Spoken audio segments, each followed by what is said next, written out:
the way she saved one $20 bill every month for Christmas those times things were tight. Because she was a mom, and that was what moms did. He waited for her on the other side. She dropped down. Behind her, she heard the man roar as he raced down the yard. Another man exited the house, his face shadowed against the yellow light from inside. "Go!" Jenny grabbed his hand. Nate's was already there, fingers curling around hers. So much trust. They disappeared together into the dark of night. Above them, an ocean of stars she'd always loved. This land, the places her mother had walked, and the things she'd shown Jenny before she'd died. The God she had introduced Jenny to. Help us. Those men would catch up. She and Nate needed a hiding place, but there was nothing out here. Mountains stretched up to the right as though they could touch the night sky above through sheer force of will.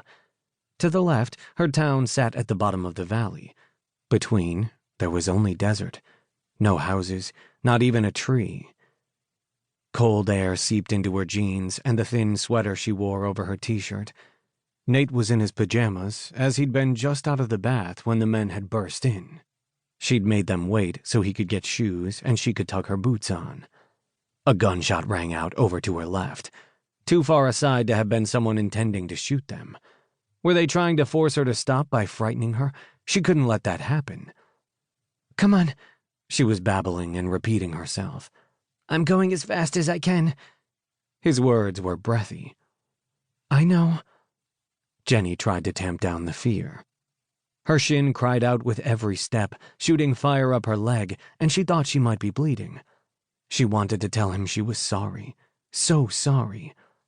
She'd worked so hard to keep Nate from the life she had lived as a child, surrounded by the worst of humanity, people who bought illegal substances and sold those drugs to whomever would buy them. Now the past had finally caught up to her. Her leg nearly gave out. She had to stop soon, or she would simply collapse. They needed a place to hide. Jenny pulled in a long breath and tried to think. Another shot rang out, far to her right.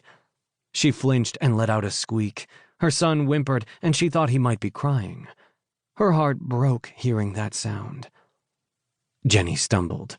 She caught herself before she landed on her injured shin and saw the shinnery oak beside her. Nate. She grasped him in a hug and rolled, ducked behind the bush. "God, hide us." "Where'd they go?" Nate sucked in a breath. She tugged him closer, wrapping her arms snugly around his little body. He tucked himself against her. Knees pulled up, hands grasping the sleeves of her sweater. She would thank God every day for the rest of their lives that she had him sleep in fleece-lined sweats and a long-sleeved shirt in winter, even though he complained he got sweaty at night. If they even survived this. A male voice said, "I don't see them." Jenny hugged her son and just breathed. "Go back to the house, get 2 flashlights and call it in." "You want to tell the boss we lost them? He'll kill us." "Then don't call in. Fetch the lights and get back out here. I'll need help bringing them to the house after we knock 'em out and hogtie 'em." Nate sniffed, tight against her chest.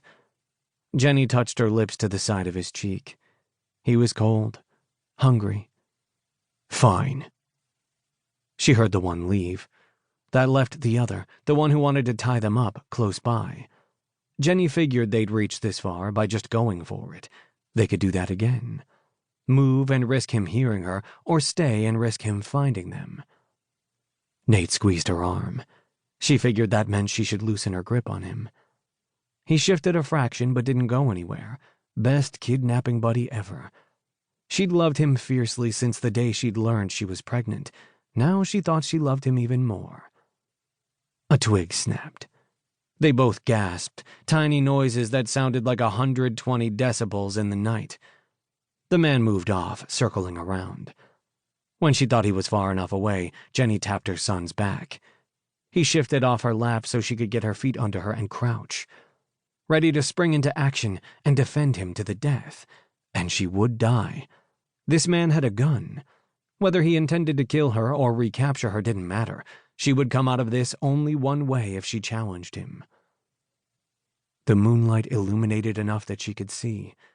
A night like this, she knew if they stayed...